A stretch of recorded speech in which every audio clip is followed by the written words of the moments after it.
Merci de prendre le rendez-vous de l'information sur Esaü TV, mesdames, messieurs, bonsoir. Dans le cadre des conventions avec les médias en ligne au Bénin, une délégation de la Haute Autorité de l'Audiovisuel et de la Communication HAC a effectué une visite d'inspection au sein du groupe de presse Esaü dans la matinée de ce lundi. Le point de la visite dans ce 19h. 7 responsables ont été nommés par le gouvernement à la tête des chaînes publiques de la Société de radio et télévision du Bénin SA SORTB en attendant l'aboutissement des procédures de recrutement lancées par la Haute Autorité de l'Audiovisuel et de la Communication. Les détails dans cette édition.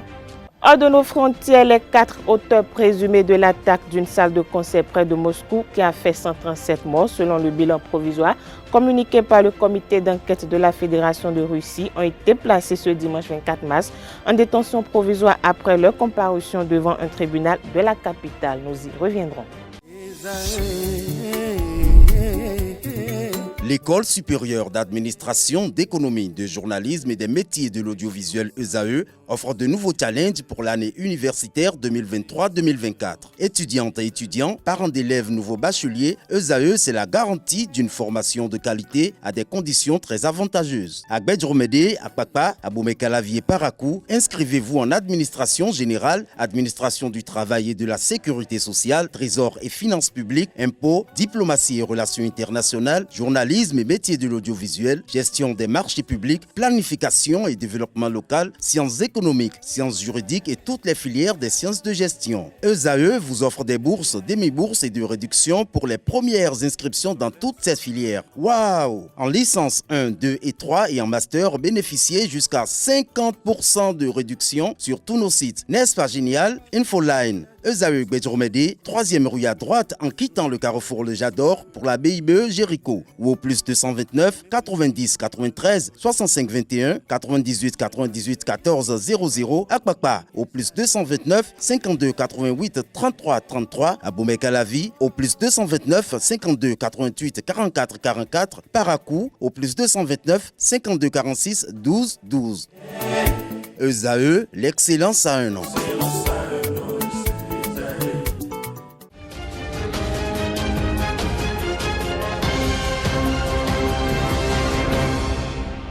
À nouveau, bonsoir. Le fondateur du groupe de presse ESAE, Clément Adéoti Adéchian et son personnel ont reçu ce lundi la visite d'une délégation de la Haute Autorité de l'Audiovisuel et de la Communication HAC. L'objectif était la vérification de l'effectivité des clauses renseignées de la convention collective. Quelques membres de la délégation font le point au micro de Anel Dohou et de Francis Fahami. Nous sommes venus constater l'effectivité de vos installations parce que après la signature des conventions, nous sommes venus voir si effectivement les clauses des contrats de la convention sont respectées. Franchement, on a été sidérés, on a vu que tout est au point et je dis bravo à ESAE TV et Radio. L'objet de la mission, c'est de venir voir le respect, n'est-ce pas, des différentes clauses contractuelles, ce qu'elle a eu à dire, voir si réellement c'est une télévision qui est digne de ce nom-là ou une télévision qui est peut-être qui ne respecte pas les normes. On a vu les studios, on a vu les caméras, on a vu tout ce qu'il y a comme équipement et c'est des équipements vraiment modernes. On a vu le personnel également qui sont techniquement formés et on est sidéré, comme l'a dit la présidente. Et on ne peut que vous exhorter vraiment au respect des différentes clauses contractuelles et inviter la jeunesse à profiter de ce joyau technique que le promoteur a eu à installer pour votre formation, pour votre épanouissement. Je crois que c'est beau. On a pris en dehors de ça aussi quelques informations complémentaires pour mieux localiser votre radio, votre télévision et savoir si entre-temps le personnel est déclaré à la CNSS. Il m'a dit oui, nous ont dit oui. Je crois que nous tirons vraiment un chapeau pour ce promoteur et il doit être un promoteur modèle. Hors de nos frontières au Sénégal, alors que les résultats officiels issus des bureaux de vote continuent d'être décomptés, le candidat de la mouvance présidentielle, Amadou Ba, a appelé ce lundi 25 mars 2024 le candidat de l'opposition radicale Bassirou Diomaye Faye pour adressé ses félicitations. C'est dans un communiqué de la coalition Benno Bokk Yakaar. Amadou Ba, candidat de la majorité présidentielle pour le scrutin, a reconnu sa défaite face à l'opposant issu de la formation dissoute Patriote africain du Sénégal pour le travail, l'éthique et la fraternité, PASTEF. Retour au plan national à présent. On connaît désormais les premiers responsables de la Société de radio et télévision du Bénin, EXA, à titre intérimaire. La ministre du Numérique et de la Digitalisation, Aurélie Adamsoulé-Zoumarou, a nommé ces différentes personnes à de différents postes après l'appel à candidature infructueux lancé par la Haute Autorité de l'Audiovisuel et de la Communication, HAC. D'après les informations, c'est Darus Dadé, ancien directeur de Ado FM, Ado TV, qui a été désigné directeur général par intérim de la Société de radio et télévision du Bénin, XTRB, EXA. Abiatou Marou, actuelle directrice de la télévision nationale devenue Bénin TV, maintient son poste, tout comme Maurice Maounon, l'actuel directeur par intérim de Radio Bénin. Par ailleurs, Elvis Ressou est désigné à la tête de la nouvelle télévision Bénin Junior, anciennement Ado TV, tandis que Amadou Issa prend temporairement les commandes de KIF FM, nouvelle dénomination de Atlantique FM. Parlons religion à présent. La 5e édition du programme de prêche islamique organisé par l'ONG Secret de la sagesse islamique se poursuit le dimanche 24 mars dernier. A eu lieu la 2e conférence portant sur le désespoir en islam, cause et remède avec Fadilat Cheikh Shakir Adjado Ayogo. Le point dans ce reportage signé Francis Fahmi. Le désespoir en islam, cause et remède, c'est le thème de la 2e conférence du programme de prêche islamique organisée par l'organisation non gouvernementale Secret de la sagesse islamique.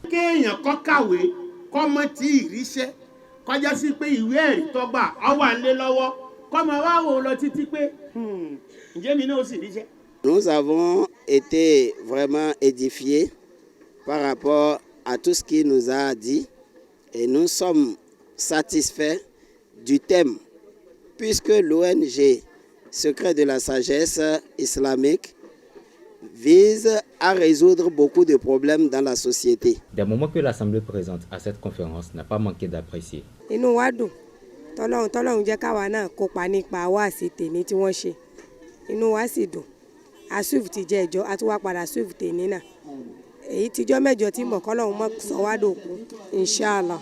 l'éminent oustaz, le cheikh Fadilat Shakir, il a beaucoup détaillé tout ce qui scène le contour de cette problématique lors de la séance et tout s'est bien déroulé et je crois que même l'audience a été bien satisfaite pour cette audience.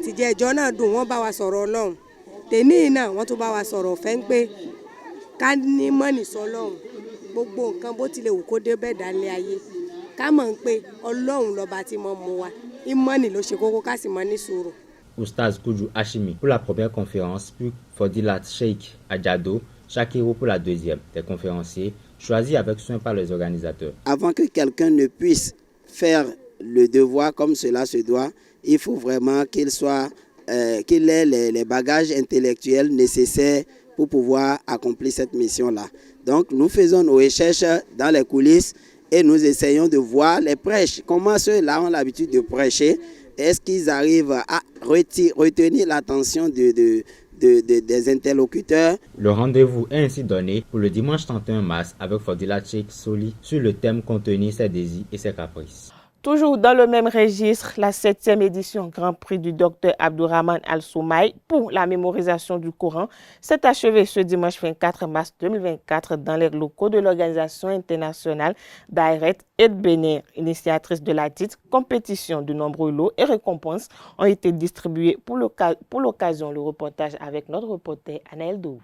Clap de fin de la 7e édition du Grand Prix du Dr Abdourahmane Al-Soumaït pour la mémorisation du Coran. Initiée par l'Organisation internationale d'Aïret et de Bénin, cette compétition qui a réuni plus de 500 participants, dont 87 ont été sélectionnés pour la phase finale, a plusieurs objectifs.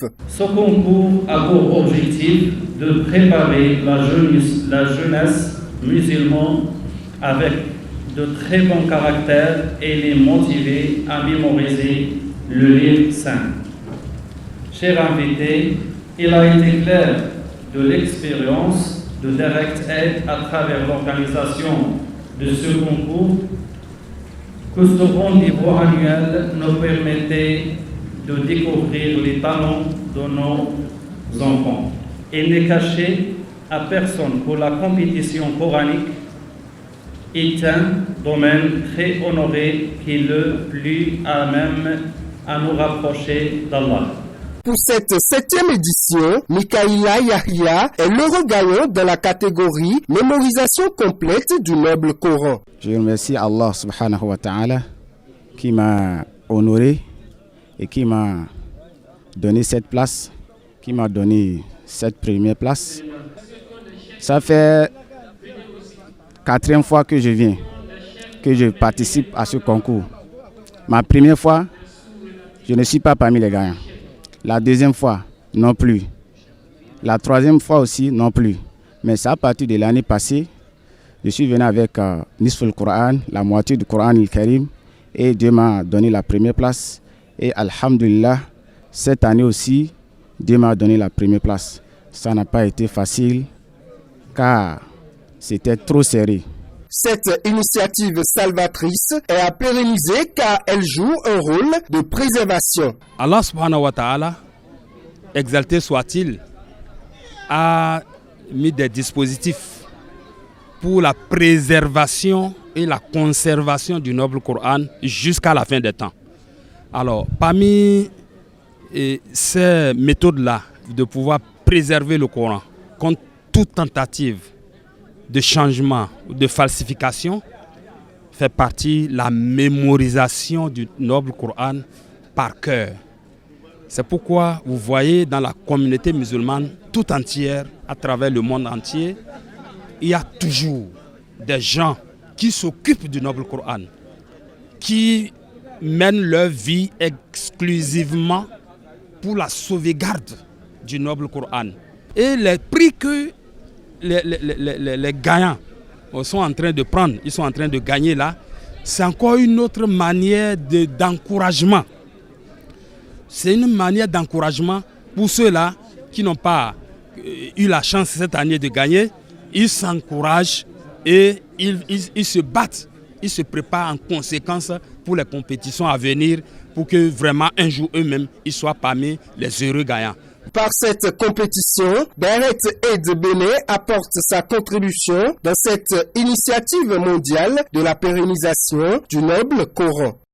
Dans un autre registre, à présent, la délivrance de l'attestation de détention coutumière est suspendue jusqu'à nouvel ordre sur toute l'étendue du territoire national en zone rurale et en zone périurbaine non couverte par une opération de lotissement. C'est à travers un communiqué signé par le ministre du Cadre de vie et des Transports chargé du développement durable ainsi que son homologue du ministère de la décentralisation et de la gouvernance locale que la nouvelle a été officialisée. Cette décision fait suite au cas d'irrégularité constaté au niveau des collectivités territoriales décentralisées dans la délivrance de la dite attestation. Culture à présent dans cette édition, le poète comorien El Haf Mab a transporté le public de l'auditorium de l'Institut français de Cotonou dans les îles de Comores le samedi 23 mars dernier à travers ses œuvres et des tableaux artistiques inspirés de ses poésies. Le récit de la causerie littéraire avec Kales Kitome. Langue, toi qui m'apportes la modernité, qu'importe le dessin, tu me colles à la peau, populaire, argot jusqu'au bilinguisme. Cette déclamation de Mwando, par son auteur, le Comorien Youssouf Abdoulalil, a transporté le public de l'Institut français du Bénin dans les merveilles de son île natale. D'un poète riche, ses poèmes circulent sur les flancs comoriens. Vous vous imaginez? Je suis très sidéré par la présence du poète qui, loin d'être un invité pour les Béninois, est pour moi un père parce que j'avais déjà eu la chance de le rencontrer il y a 3 ans. Et dans sa présentation, il a oublié de dire qu'il n'essaie pas seulement de transmettre l'art par la poésie, mais également par la photographie. Venu à Cotonou dans le cadre de la Journée internationale de la francophonie, El Haf Mab a souligné ses rapports avec la langue française et la France, objet de son poème. Moi, j'avais compris que la francophonie devait être pour nous une richesse, une symbiose de culture qui allait nous permettre de nous rapprocher les uns des autres, qui allait nous permettre de nous enrichir, qui allait nous permettre d'aller vers un ailleurs meilleur pour mieux se développer. Mais quand j'ai écrit ce poème, c'est quand dans nos pays, on a commencé à mettre le visa pour empêcher les gens d'aller en France étudier.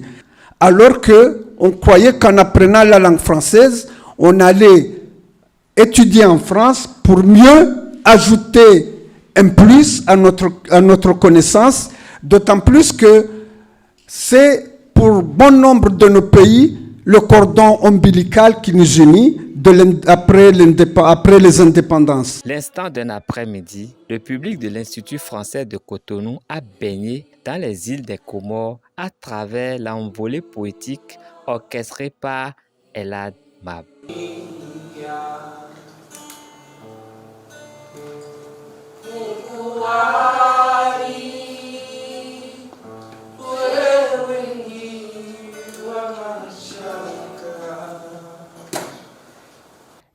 La soirée poétique de ce 23 mars a rassemblé une partie de la communauté comorienne du Bénin autour de leur consul, Chakran Akibou, du préfet de la Donga et des amoureux des Verts. Cette édition se poursuit hors de nos frontières au Sénégal. Comme je l'annonçais, les Sénégalais sont allés aux urnes ce dimanche 24 mars pour élire leur 5e président. Cette élection est le 12e que le pays connaît depuis son indépendance en 1960. Au micro de Kanté Amoussou, l'analyste géopolitique Morgan Assogba évoque les attentes des Sénégalais après les élections. Aujourd'hui, s'il y a second tour, c'est ce second tour qui permettra aux Sénégalais de faire un choix assez réfléchi. Pourquoi? Parce que les campagnes n'ont pas permis aux Sénégalais de comprendre les projets de société des différents acteurs. Si vous regardez les campagnes, il n'y a pas eu de débat autour de ce qu'ils offraient aux populations. Mais quand vous écoutez la jeunesse, il y a les questions de l'emploi des jeunes, il y a les questions de la morosité économique, il y a plusieurs paramètres qui sont là en tant que souhait, pour ne pas dire en tant qu'attente des électeurs. Donc si aujourd'hui on a un second tour, ce serait ce qu'il y a de mieux pour le Sénégal, parce que cela va permettre aux électeurs avisés de choisir le candidat et cela va favoriser l'acceptation des résultats qui seraient issus de ce second tour. Mais si, par une quelconque éventualité, on se retrouve à parler d'un chaos à un premier tour, il y a des craintes à avoir pour le comportement des acteurs et surtout des populations au soir de pareils résultats. Si M. Ba remportait les élections, je commencerai par lui, il faut déjà comprendre tout de suite qu'on aurait l'impression de s'inscrire dans une continuité. Maintenant, est-ce que la continuité serait mauvaise ? Tout dépend de l'angle d'observation. Quand vous regardez les performances économiques, structurelles du Sénégal, qu'est-ce qu'on peut reprocher concrètement par rapport aux contingences géopolitiques du monde actuel, à la gouvernance de Macky Sall et à une quelconque continuité? Il y a très peu de choses, à moins qu'on y aille dans les détails. Et il faudrait des experts qui vivent au Sénégal pour nous mettre en relief ces paramètres.